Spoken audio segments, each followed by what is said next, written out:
All right, so for those of you who have entered the room already, my name is Felicia Wong, and I am the Programs and Operations Manager with the Conference on Asian Pacific American Leadership. And I oversee the Scholarship and Internship Program and the Washington Leadership Program, basically from the application process to leading the 2019 cohort over the summer. I will be there every single step of the way and providing guidance to our cohort and applicants as needed. So thank you again for signing up for this webinar and attending today. If any of you have questions, feel free to type it in the chat box to the right-hand side of your screen, and I'll try to answer questions as they come up throughout the presentation. If you'll excuse me, I'm also a little bit sick today, so I will be coughing a little bit, but we'll power through this. So this webinar is for CAPAL's 2019 Public Service Scholarship and Internship Program. Today, we will be going through the program as a whole and its three separate components, the various requirements for scholars and interns throughout the summer, the application itself, and other opportunities to get involved with CAPAL outside of our scholarship and internship program if you happen to be in Washington, D.C. this summer.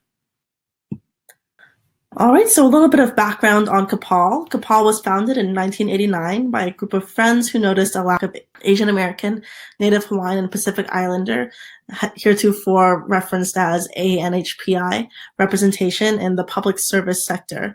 This includes the government, nonprofits, and other leadership positions. CAPAL seeks to empower ANHPI youth by increasing access to public service opportunities and building a strong ANHPI public service pipeline. To achieve this, CAPAL decided to tackle the issue from two standpoints: education and institutional support. Education was in the form of our Washington Leadership Program, a summer panel series which I'll expand upon later in the presentation, and then institutional support was in the form of the Scholarship and Internship Program. Here you can see the Scholarship and Internship Program is an 8-week paid program that gives ANHPI students and allies the opportunity to explore careers in public service. So based on the chart here, you can see that the program has been separated into three separate components: our DC-based internship, our field internship, and our scholarship programs. You can see here the various similarities and differences between each of them. I'll just give a brief overview of each category. These slides will be shared with attendees at the end of this presentation, so feel free to take a break from taking notes at this time. You'll have access to all of these later. Through the DC-based internship, CAPAL places students in internships with nonprofits and in the federal government and offers them a living stipend of $3,000 each. CAPAL also pays for interns to travel to and from DC in addition to the living stipend. So for example, if one of our interns, selected interns, lives in California, we pay for their airfare to DC, and then we pay for their airfare back home once they complete their internship. Through the field internship, students are also placed in offices or organizations across the country and receive the same financial benefits as DC-based interns, the $3,000 stipend, and travel to and from their internship location. Field interns are also differentiated from DC-based interns in that they often do more hands-on work, conducting site visits at project sites, and traveling to various headquarters to present their findings. Last year, we had field interns in Southern California and Hawaii, and previous field interns were placed in Colorado, Oregon, and Alaska. Through the scholarship program, students must secure their own unpaid internships, and those unpaid internships must be based in Washington, D.C. Those who apply for the scholarship program don't need to have an internship secured necessarily when they apply, but they do need to have plans to, or they need to be in the process of applying to unpaid internships when they're applying to the CAPAL scholarship. DC scholars or CAPAL scholars are also expected to participate in the same programming as DC-based interns, as they will all be based in Washington, D.C. over the summer. And lastly, outside work experience refers to activities scholars and interns can take advantage of outside of their typical 9-to-5 workday. To get another perspective of the program, an intern from last summer actually created a short video describing how CAPAL shaped her summer. So I'm going to play this for you now. And on the left, you can see the various program requirements. This is basically another summary of the table from the previous slide, just goes a little bit more in depth. But let's go to the video now.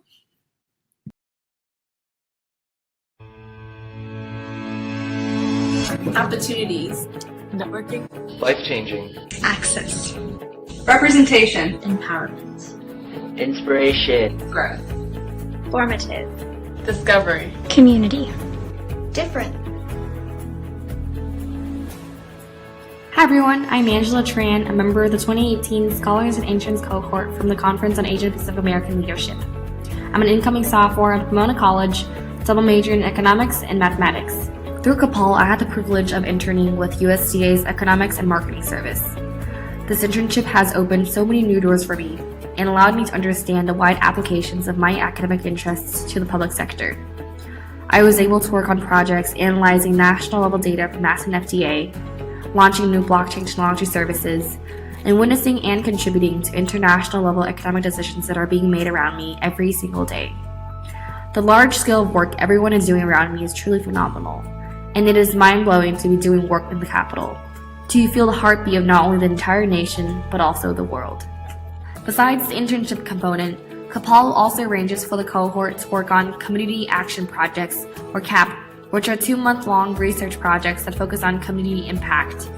My team partnered with the National Coalition of Asian Pacific American Community Development, and our research is focused on proving the negative impact of gentrification and expiring housing subsidies on the health of low-income Asian Americans, Native Hawaiians, and Pacific Islanders.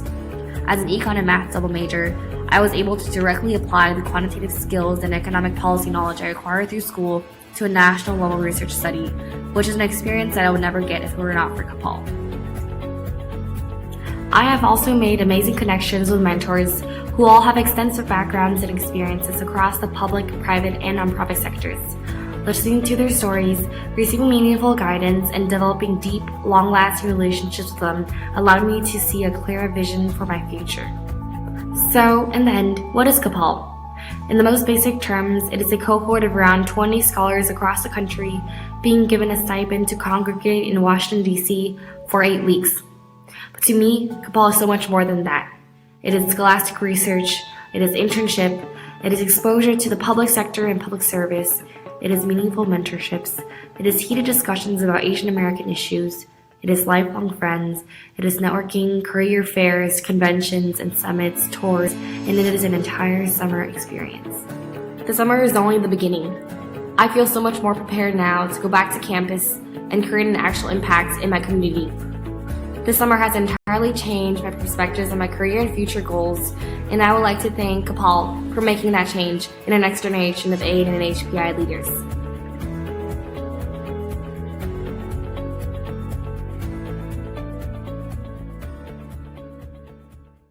These on the left are the program requirements, and I'm actually about to go a little bit more in depth with those now. The first component of our scholarship and internship program is the Washington Leadership Program. This is a weekly summer panel educational series, not just for our interns and scholars, but for the entire DC community of ANHPIs and allies. This features ANHPI leaders across the country who talk about their experiences working in public service.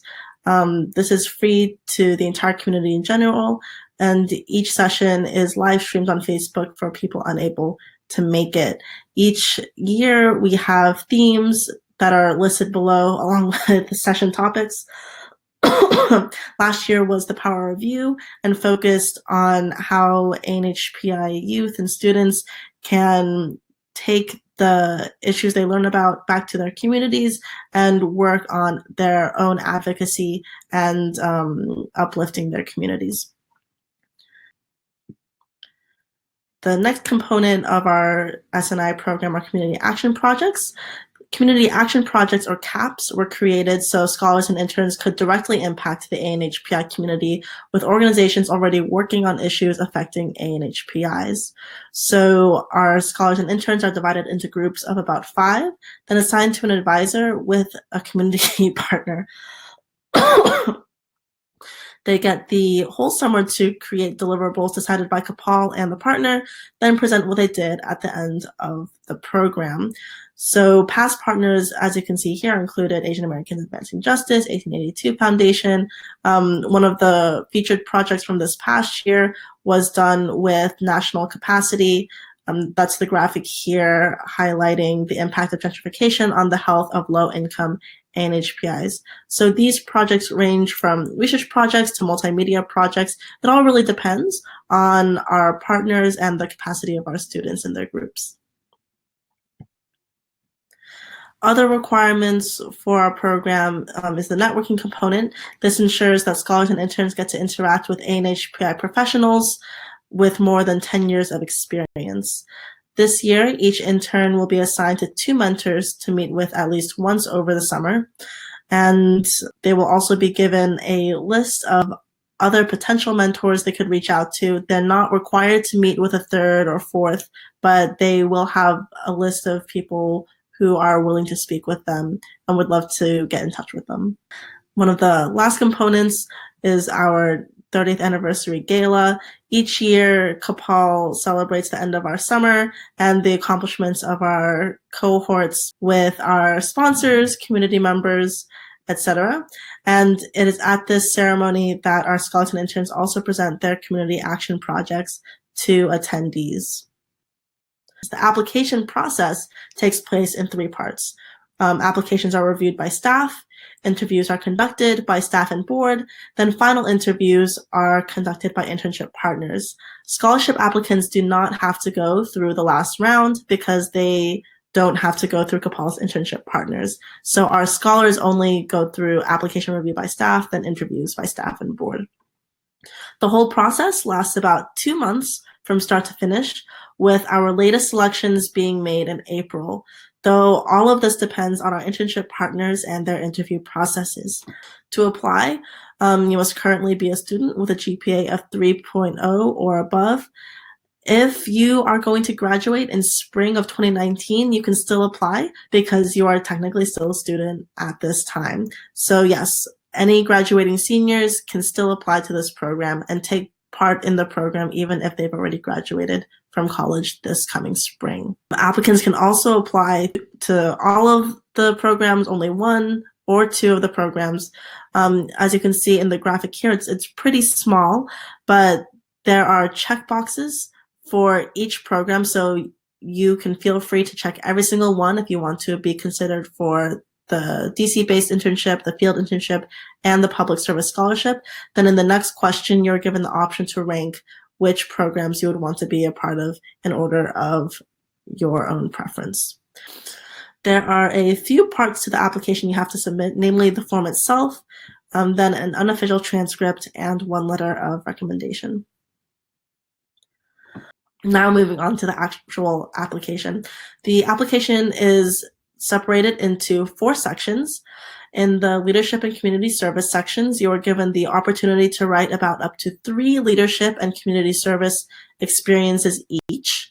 These have a very specific format that are explained in the application itself, just to ensure that there's uniformity with every application that comes to us. The skills section has you rank your proficiency in certain skill sets. However, none of these skills are disqualifying if you have no experience. They are there to help staff figure out the best fit for potential internships. So for example, one of the skills listed is multimedia experience. If you have no experience whatsoever with working with media, or let's say Photoshop, Adobe Premiere, etc., this will not hurt you. These rankings only serve, again, to help staff categorize which internships would be the best fit for potential applicants. And the last section, the demographic section, also holds no weight in your selection and is intentionally at the end of the application, so answers recorded there can be hidden during application review. We collect demographic information mainly to ensure that we are upholding CAPAL's mission of inclusivity and diversity and serving the entirety of the ANHPI population. The personal statements and interview are what you should prepare for the most, as they weigh the heaviest on your selection for the program.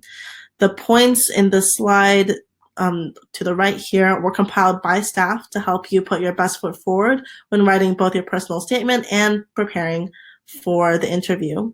So regarding the personal statement specifically, one of the things I like to highlight is answering all parts of the question fully. So within the question, there are a few things you need to really focus on is making sure you outline the communities you hope to serve and how CAPAL can help you achieve your goals in serving your communities, and of course, why you're interested in public service in the first place. So when you write up your drafts for your personal statement, I would suggest you give it to as many people as possible, and instead of having them critique the format or your grammar, you should have them tell you honestly if you have answered the question fully and completely. And for interview tips, my biggest tip would be surrounding that last bullet point, making sure you center your narrative. Many people tend to ramble on telling different stories that are relevant, but they tend to get lost in all of the details. It is good practice to highlight your 3 strongest assets and tie every single question asked of you back to those 3 skills, a pretty crucial skill to have. Actually, just prepare as much as possible and practice again with as many people as you can before actually participating in an interview with CAPAL or an internship partner. Moving forward, regardless of whether or not you're selected to be a part of CAPAL's 2019 cohort, there are many opportunities for you to take part in CAPAL's programming if you'll be in Washington, D.C. over the summer. Again, anyone in DC can take advantage of these programs. As a scholar or DC-based intern, you can also participate in all of these programs, so they are not mandatory. Field interns are unable to attend these events in person, but CAPAL is developing new field-specific events and professional development opportunities for its 2019 cohort. Something I would like to highlight, our Roundtable Leadership Series is basically a mini version of our Washington Leadership Program, except instead of featuring 3 panelists, it only features 1 speaker, and the maximum attendance is 25 attendees, so it's a lot more intimate. On the right-hand side for professional development, we have our resume writing and interview workshop, so students or young professionals can really polish their resumes and work on their interview skills, so that same week when they attend our annual career and networking fair, they're able to show off their skills and make use of their resume. Again, all of these events are free and more than likely food is provided. I just saw Min's question here. How many applicants apply per year and what percentage is accepted? We have about 150 applicants apply per year, and of that number, we accept 25 to 30 applicants. So just doing that math right now, that is about 20% of our applicants are accepted each year. Alrighty, if there are no additional questions, then I'm going to end the webinar now. But again, if anything comes up, please feel free to email me directly at felicia.wong@capal.org. Thank you so much, everyone.